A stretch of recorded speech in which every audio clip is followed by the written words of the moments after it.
Haleluya, salam kemenangan iman, salam jumpa kembali dengan saya dalam program Menyapa Kita dengan Renungan Firman Tuhan.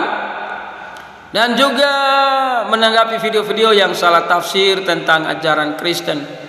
Sebelum saya melanjutkan, jangan lupa tekan tombol subscribe, memberikan komentar-komentar yang baik. Sobat-sobat yang saya kasihi, nama Yesus nama yang indah bagi mereka yang percaya kepadanya. Namun nama Yesus juga menjadi nama yang tidak indah bagi mereka yang tidak percaya kepadanya, sehingga mereka senantiasa berusaha mengolok, mengejek. Saudara-saudara yang saya kasihi, sebelum saya lanjutkan, kita saksikan sebuah rekaman video untuk kita renungkan bersama. Sudah bangkit dari ketiga, kan kemudian bangkit apa bangkit sendiri? Dibangkitkan apa bangkit sendiri? Dibangkitkan oleh diri sendiri. Oh, dibangkitkan oleh diri sendiri. Berarti bangkit sendiri. Udah pernah bacanya itu belum? Kisah 5:30. Nah itu. Allah nenek moyang kita, Allah nenek moyang kita telah membangkitkan Yesus yang kamu gantung pada kayu salib dan kamu bunuh. Nah, jadi bangkit sendiri apa dibangkitkan? 1 Korintus 6:14. Coba baca yang paling atas tuh.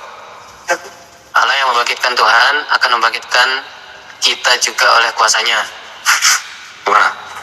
Allah membangkitkan Tuhan. Membangkitkan Tuhan. Berarti Tuhan membangkitkan kita. bangkit sendiri atau dibangkitkan? Membangkitkan. Ini bukan untuk mengejek ya, bukan ya, tapi untuk mengajak berpikir aja, dan juga untuk mengkritisi bahasanya, gitu maksudnya ya. Demikianlah sebuah rekaman video yang saya bagikan untuk kita renungkan bersama. Bagaimana video yang kita saksikan tadi,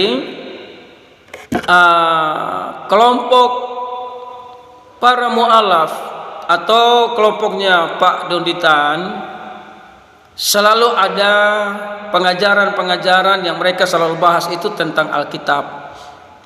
Ya, ternyata juga baru saya lihat tadi, ternyata Allah beda dengan Allah.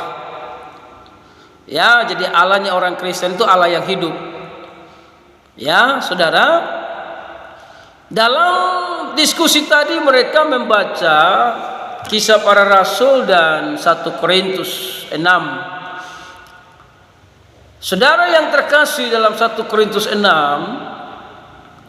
ya, itu nasihat terhadap percabulan di ayat 13. Makanan adalah untuk perut dan perut untuk makanan. Makanya orang Kristen makan apa yang menjadi makanan, tetap makan. Daging babi makanan ya makan, karena daging babi dimakan untuk perut, perut untuk makanan, saudara. Tetapi kedua-duanya akan dibinasakan Allah. Ini Paulus berkata dalam suratnya ini, saudara yang kekasih, tetapi tubuh bukan untuk percabulan, melainkan untuk Tuhan, dan Tuhan untuk tubuh. Jadi Paulus berkata bahwa tubuh ini bukan untuk percabulan, tapi tubuh ini untuk Tuhan, dan Tuhan untuk tubuh. Kalau Tuhan untuk tubuh dan tubuh untuk Tuhan, artinya hidup di dalam kebenaran, maka tubuh untuk Tuhan, Tuhan untuk tubuh, maka Allah membangkitkan Tuhan yang adalah tubuh, bukan firman.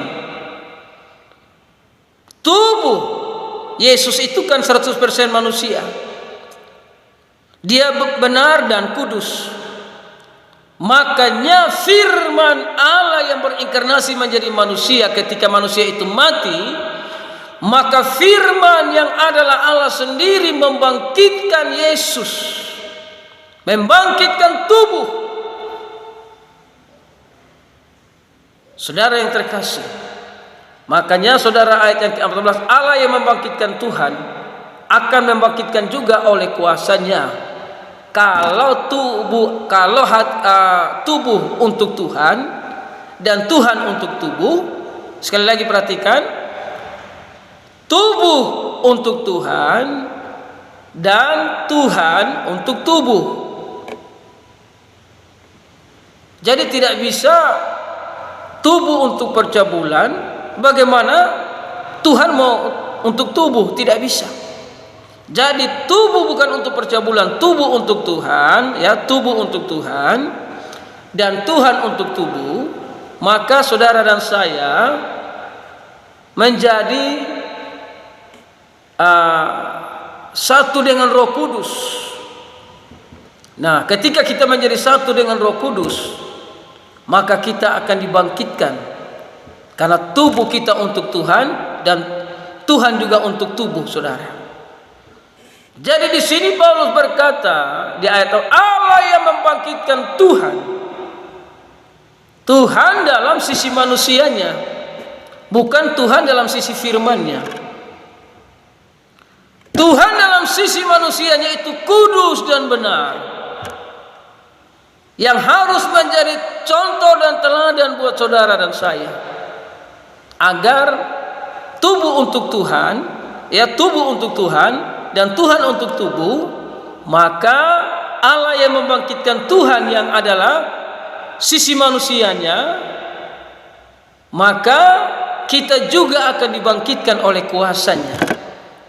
Makanya dalam Kisah Para Rasul 5 tadi, Kisah Para Rasul 5 tadi, ayat yang ke-30. Nah, saya baca dari atas, saudara yang kekasih, dari ayat yang ke-28, ya. Ini rasul-rasul di hadapan Mahkamah Agama, nasihat Gamaliel. Jadi di ayat 28 katanya dengan keras, kami melarang kamu mengajar dalam nama itu, yaitu nama Yesus. Namun ternyata kamu telah memenuhi Yerusalem dengan ajaranmu, dan kamu hendak menanggungkan darah orang itu kepada kami.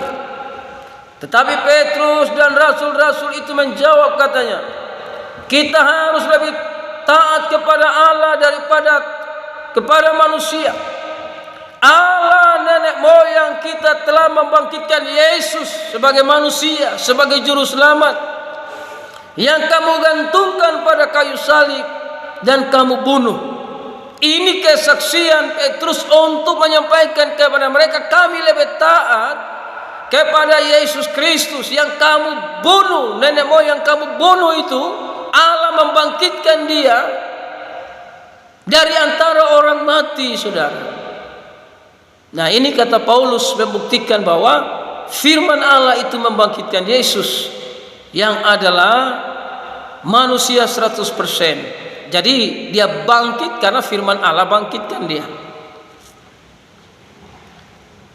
Makanya kalau orang lihat dari sisi manusianya, ya seperti tadi pola pikirnya.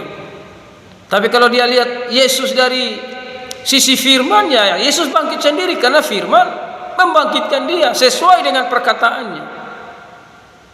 Nah, jadi firman itu kekal.